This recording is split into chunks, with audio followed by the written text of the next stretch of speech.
If your goal is to grow in a way that is profitable, then I know what customer acquisition cost I need based on the lifetime value of that client. And so my budget should be up to that cutoff for maximum growth, right? Like there's a certain cutoff, there's that number that it becomes unprofitable to bring another customer on. Welcome to the Art of Franchise Marketing. Each episode takes a deep dive into the franchise space and explores how the biggest and best brands handle national branding, franchise development, employee recruitment, and localized marketing on a daily basis. This podcast is brought to you by Netsertive, a localized digital marketing partner for franchise networks. Netsertive's Madeleine Park talks shop with franchise executives to discuss what's working, what's not, and answers the question, what else can you be doing to excel at the art of franchise marketing?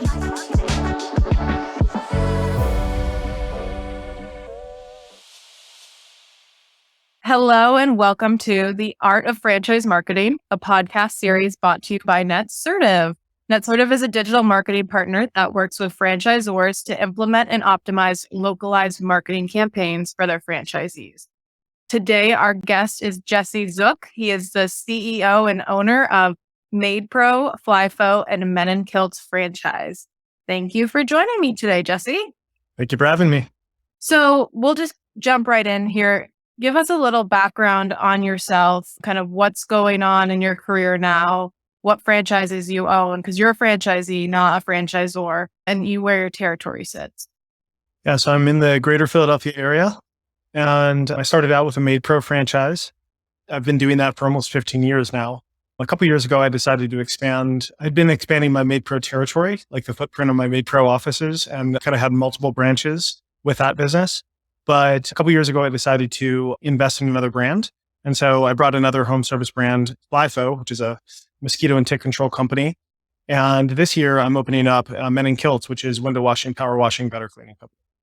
Okay, so how many locations would you say you have? I know 2 of the franchises are service-based, so it's not a brick and mortar. So how many locations would you say you have out of all 3? I guess territory-wise, it really is kind of arbitrary, but we have 3 physical locations for MaidPro, and then for FlyFoe and Men In Kilts, it's just kind of a service area. So maybe a total of 5 locations. Great. And now, were those brands within one franchise, or were they different franchises, or franchise and independent? How do they work together? Right. So MaidPro started out as an individual franchise, and they, much like me, I guess, got tired of just doing the same thing. So wanted to spin up another brand. And so when they presented that opportunity that they were creating a new brand that was totally different from their core house cleaning business, they presented to franchisees. And so I decided to invest in that company. And so it's a related company. And since then, there's been a little bit more of a consolidation there. They're formed a holding company that owns, I think now it's 5 brands that they own called Threshold Brands. So I own all 3 of my brands are within the Threshold family. Great. And your current growth goals for your brands, are you looking to bring on more brands? Are you looking to expand your locations, or are you good where you are? Kind of take us through what that looks like. Yeah, so kind of both. For my MaidPro business, a lot of the territory that surrounds me has been bought up. So there's a little bit of, I'm a little constrained in how I can grow that way. So adding additional home services is kind of like the next step for me. And what I'm really hoping to do is use my existing customer bases for my MaidPro and my FlyFoe business to drive business to the Men In Kilts brand and vice versa. So using this kind of home service kind of business momentum that I have as kind of like a flywheel to sell services to the same customers that I have and be able to grow each additional brand a little more quickly because I have those relationships. Cool. And we will definitely dig into that later on in the podcast. But I have to ask, how are your brands doing post/Delta pandemic? How are you guys holding in there? It's service brands. So, what's going on? Yeah, it's definitely a scary time for a lot of businesses. My businesses in particular, most of them are heavily, based on recurring clients. So that takes a while to build up that kind of momentum when you have that recurring client base. Having those relationships is really important. So when you have a pandemic and you're literally shutting your doors for a few weeks and not really sure who's going to come back on, thinking about building up that customer base again was a bit daunting. But we've actually had a really awesome period of growth on the MaidPro side of things, especially. where this year we've had our fastest growth period in the entire company history as we were adding our clients back on, plus picking up a lot of, I think some businesses maybe have shut their doors because we're adding a ton of new clients on as well. And it's been good. We're breaking records now. So very happy about that. That's awesome. Well, I think you are in the minority there. Thankfully, as you said, a lot of businesses had to close their doors, and I think a lot of independents probably with, lack of support and navigating all of the government funding and stuff like that. So happy to hear you guys are doing well. So you have been a franchisee for over a decade, but I have to ask, what made you choose MaidPro to start? Obviously, the opportunity of FlyFoe and Men In Kilts was secondary and tertiary, but for MaidPro, I mean, I can't imagine you went to college to, Sure. own a home cleaning service. So what made you be like, hey, toilets and kitchens, sign me up? Right. Yeah. I went to school for information science and then promptly upon graduating did not use that degree at all. I started a business with my friends and then, just a year or two later sold out of that. And I was looking for something that was kind of a 9 to 5 thing. So home services is, kind of fits that bill rather than being food service or some of the other companies here. And I really liked what drew me specifically to MaidPro and what I would look for in any franchise partner is team, technology support, and marketing support. That's always been my big 3 things when I'm looking. Got to trust the team and have a good feeling about that with any business partner you have. And then the technology is something that's very important to scale a business. And if you don't have if you're locked into something that doesn't help you, that can really be a problem. So, the landscape has changed over the last 15 years where there's a lot more off the shelf products to help you run the operations of your business and more marketing products too, that can help you scale your business from adding new clients from that perspective. Yeah, those are the 3 for me is the marketing, creative and support there, technology and the team. Awesome. So that kind of leads us right into our major topic. One of our major topics for this podcast is, franchising versus independent. I think based on what you just said, your decision to open a MaidPro was purely based on the amount of support and technology that franchising can provide. But I think now that you're, 10 plus years in, franchising versus independent, would you say you're happy with your choice? I'm sure it kind of helped in your greener years, but now that you're a veteran business owner, is it still as great as it was to be kind of locked into a system? What are your thoughts around that?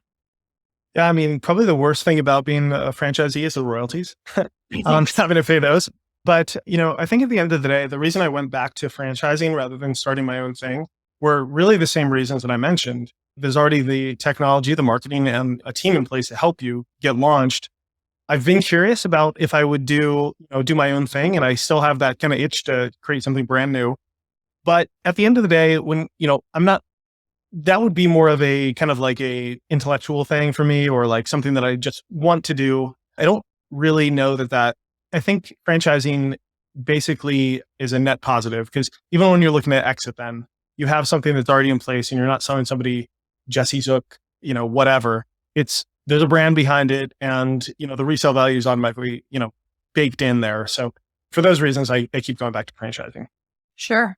And in terms of, like you said, eventually the exit would be to not close your doors, but to sell your franchise, which I'm sure a lot of people don't realize you can do is you can actually, sell your franchising license in your business to another qualified buyer. But if you said, hey, I have MaidPro, I am sick of these royalties, I want to do this on my own, what happens then? What happens if you don't re-sign your FDD? Do you get to keep the clients? Do you just have to rename yourself? What does that kind of look like? I think it depends on the franchisor, but I think everyone's needs to protect their own business, right? So I think franchisor usually, from what I've seen in franchise agreements, have the right to buy the business if you're shutting it down. They can offer you a fair value for it. They can also restrict you from operating in the same space for a period of time. So it's not like you can just take your existing client base and say, I don't want to pay these royalties anymore. I'm out.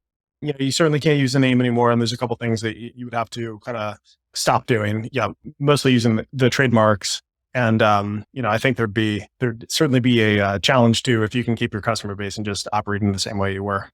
Right, right. That totally makes sense. I think a lot of people don't realize that there's more to being a franchise system than just having a play-by-play, marketing handbook or, the colors or, what have you there. So that's, interesting to know. I think it also probably lends itself to not just exiting whenever you want, because that is clearly not an option. But so since this is the art of franchise marketing and you're very well versed and, owning a business that is a franchise, if not multiple, what does it look like on the franchisee side to do marketing? Do you have required marketing? Do you have support? How are you getting your customers on a regular basis? Sure. So I think embedding the requirements that each franchisor has, I think they're all different. Some have minimum marketing spends. Some have vendors that you're locked into. Others are more open. Like my vendors and my franchisor is pretty open in how I can go about choosing my spend. But the relationship I have with it is the franchisor provides some support in terms of strategy and planning. And then they also provide a lot of support around creative and making things look really good. What I wish they would do more of is provide some tools for scale. And like, especially now that I have a couple brands, I would really, really be interested in significant investment in like how to cross sell the brands. And so like, that's something I'm thinking about as I'm, going from 2 now to 3 brands. And I think the 2 brands that I have now with MaidPro and Men In Kilts are more aligned in that it's a more natural like cross sell than a pest control company. It's a little bit further out there, less aligned with the other 2. So I'm really hoping to. And one of the big things I'm testing is, can I use those customer bases to grow my other businesses and have that be an overall positive effect, to use all 3 customer bases to drive more business to each of the other brands. What I would want from my marketing team and what I would want from my marketing system is really like more tools in order to enable those, like in terms of creative and also maybe some technology tools in order to like create a better environment for cross-selling the brands. Okay. Yeah. I mean, I think that's definitely a reasonable ask. And I think it's difficult for you, I would say, because you're not just MaidPro who's offering new services, right? You're technically 3 different businesses that you're saying, hey, it's one owner, but trying to sell. So in terms of that, do you have just one big marketing budget or do you operate all the brands separately? Do you say, hey, I'm going to send out a direct mailer and add all 3 brands and just kind of cut costs that way? Or are you seeing that or is your strategy to really market them all separately and on the customer service standpoint, kind of do the cross sell? Yes, I'm looking for those answers as well. I don't really know. It's something that I'm exploring. I can say that I ran into some difficulty in cross selling MaidPro and FlyFoe. Just didn't feel like they were super aligned, and maybe just haven't cracked that yet. But I'm hoping that I can develop some ways to do that. And I think, like I said, I think Men In Kilts and MaidPro are a little bit more aligned. And window cleaning or gutter cleaning seems like a pretty easy kind of like upsell from house cleaning. People who are getting their house cleaned are definitely going to want that. So I'm hoping to find ways, but I don't really know. It's something I'm actively pursuing is trying to develop those strategies.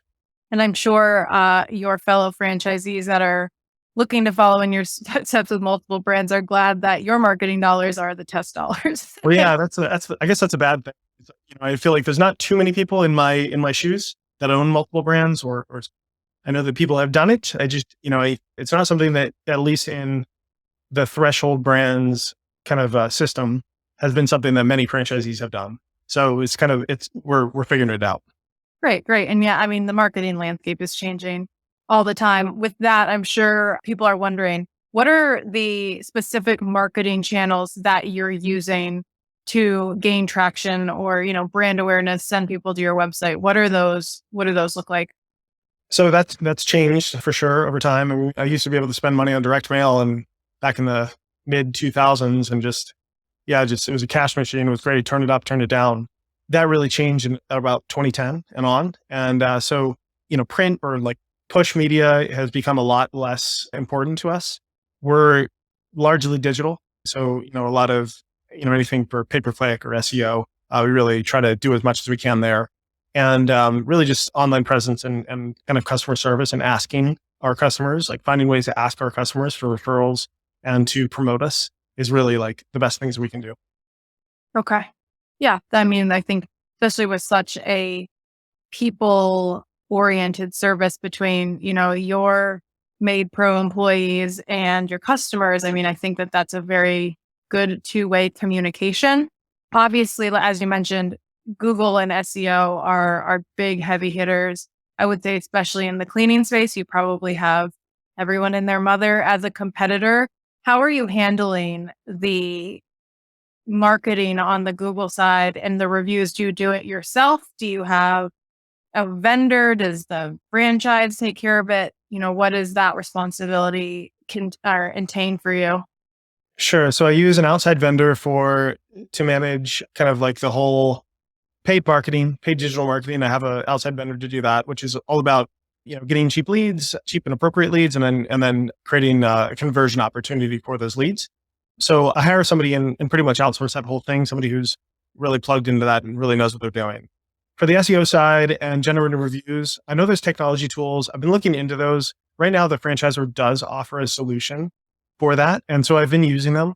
But like I said, one of the things that in my franchises, at least, my franchisor will let me take that somewhere else. And so I think that's all part of the thing with being a multi-brand owner now is like, how am I going to, is there a technology or is there a tool that I could use that's really going to help me and help me cross-sell, but also just like do the basic things I need to do for each one of my brands. And so I'm spending a lot more time on that piece, on the growth side of things, especially the marketing side and the generation side of things. Because I think it's like a lot of stuff is just prohibitively expensive too. To spend on direct mail or print media, it's just not really worth it. And so finding ways to get customers to recommend you is like absolutely like the best thing you can do, or at least in my industry, the best thing I can do to drive new sales. Sure. And in terms of sales, or like, how do you track that? Do you have, are you getting different reports from different places and piecing them together yourself? Do you track it by sales and conversions? How are you attributing growth or ROI? Right. So it depends on the channel. I use a service called CallRail, which is I can assign a number, and I use this for any print advertising. I assign a unique number for every piece so I can track the individual results to that like channel or to that piece. And I also, for digital, we have a pool of numbers that is like, assigned for like, Google pay-per-click for this ad or whatever. There'll be a different number. So for calls, we track stuff that way. And I can go back in and review those leads and tie back in the actual revenue to that lead. And so we can really get a much better understanding of the performance, not just from like did they click a button on your website, but how much revenue did that drive into my business for that keyword or for that landing page for that matter. And so that's really great. And then on the digital side, that's fully automatic. It's a lot easier to do. So I don't need to set up all these, call trackers and things like that. It's kind of like, that's what my service does is they manage the whole thing. Okay. So you primarily utilize probably doing the call tracking yourself. You have an outside vendor, and then the home office supports you just on like a strategy kind of level and support. Is that how your kind of marketing funnel is working? Yeah, it depends on the business, but like, yeah, they support a strategy and kind of like being a part of a franchise system, I have benchmarking, right? Like what are other owners getting? Where am I out of line with that? And why might that be? Where's the opportunity to improve my numbers? So I have a lot of those things, and they can help me with kind of like assigning budget to different channels. But when it comes to the actual, management of Google Ads or whatever else, social media, whatever else it might be, that's where it's a combination of like letting my agency do what they do, and also me kind of going back in and making sure that I'm plugging in good numbers for the revenue. It's not a completely seamless process. I wish it was. So I didn't have to go back through and kind of pull a report here or there and like figure out how much revenue is going to be expected over this period and plug that back into the software. But it's worthwhile to do because I can drop down, kind of promote the well-performing combinations of landing pages and ads and all that. Cool. Yeah, it's a very intricate matrix, which I'm sure a lot of franchisees are not just in a franchise as an expert marketer. So it can be definitely overwhelming. That said, obviously the franchise provides a lot of marketing and templates. How important do you feel it is that franchisees localize their marketing rather than just sending people to a generic number? Or, I'm sure there's nuances in your area. How can you navigate between what's okay to just be national brand and what should be localized? Yeah, that's interesting. I don't really know. I just got on gut. And my gut says a local number is always going to drive a little bit more. People want to do business with when someone's coming into your home.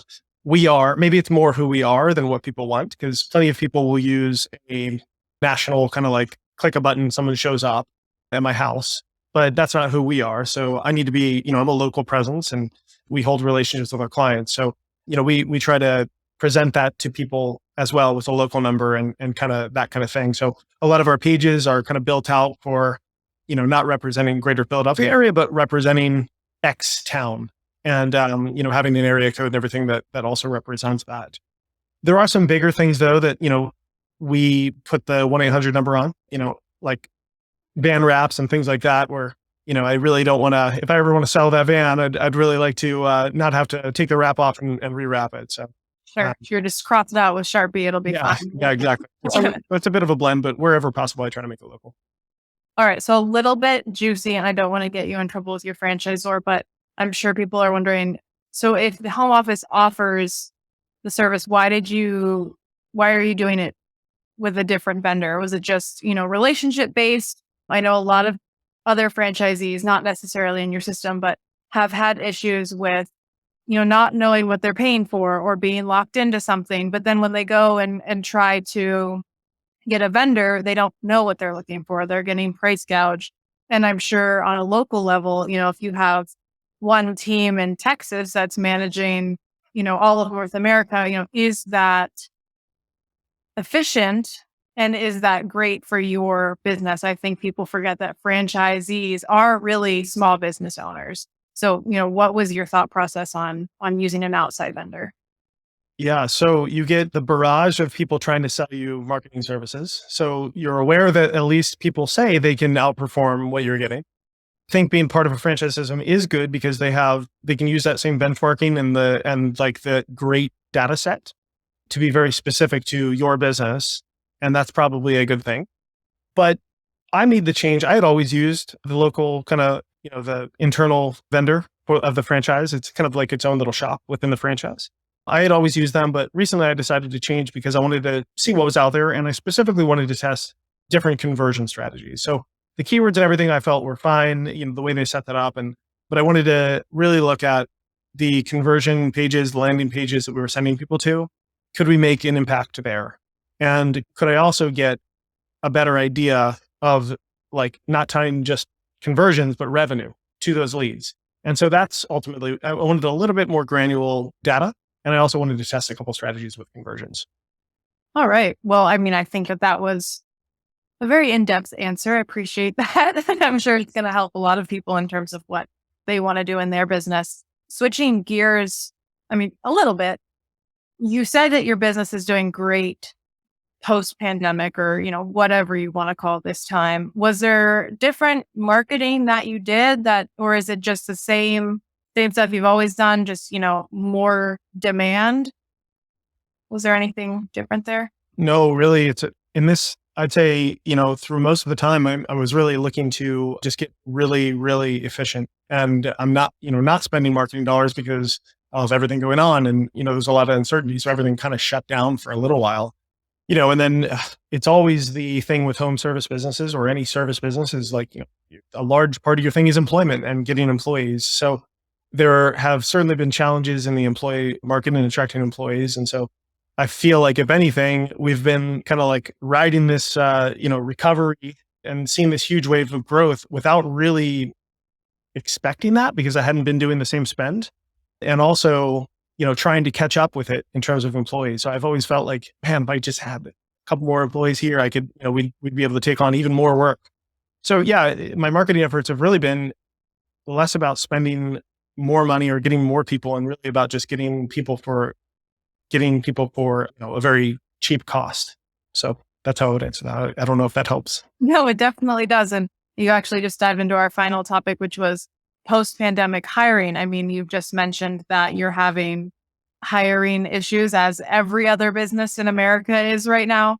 But I think a piece of marketing that people don't recognize or realize as a sector is, that employment marketing. You can't just be open and expect employees to show up. So how are you marketing to get employees? Where are you doing that? Is it a big budget? Do you rely on your franchisor? I'm sure people's ears are very perked up to this kind of insight. No pressure. Yeah, as are mine. Somebody smarter than me come on and tell me what to do.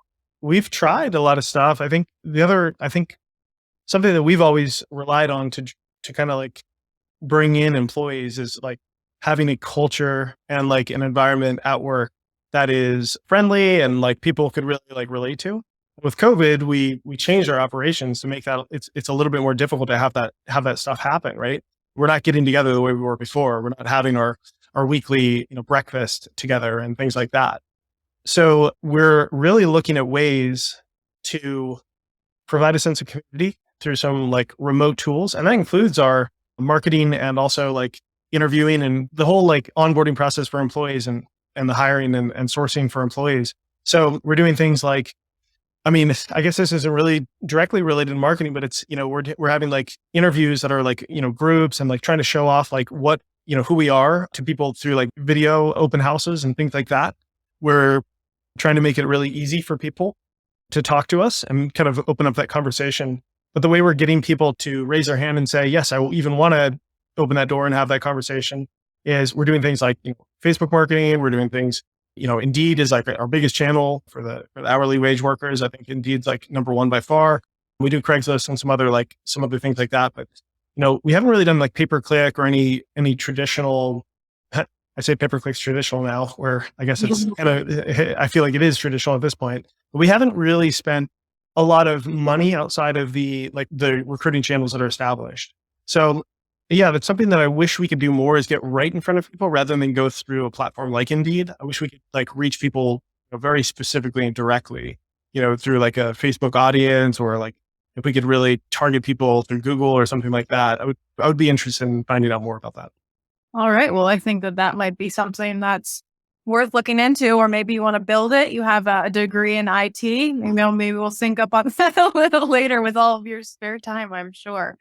So we talked a little bit offline about this, but I want to bring it onto the podcast is you've had trouble hiring, which means you probably have to, and you are paying your employees more.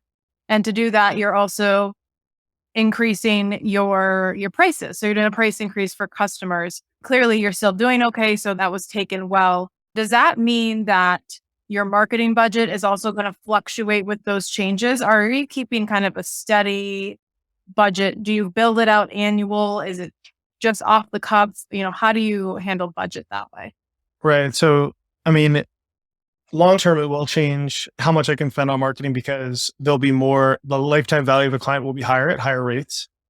So when I'm modeling that, I have my way of doing it, which a home business like mine, each brand's a little bit different, but they're pretty much the same, in terms of like what I'm comfortable spending to get a new client.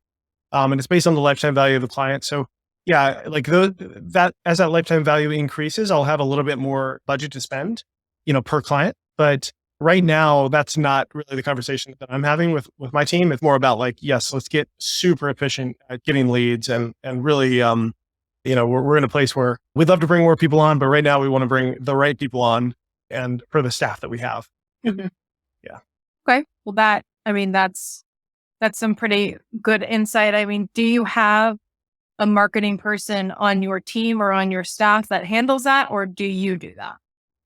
So I have the marketing company that I use will help with some strategy as well, to help me look at stuff. And he's kind of a friend. So we have a relationship outside of our business relationship.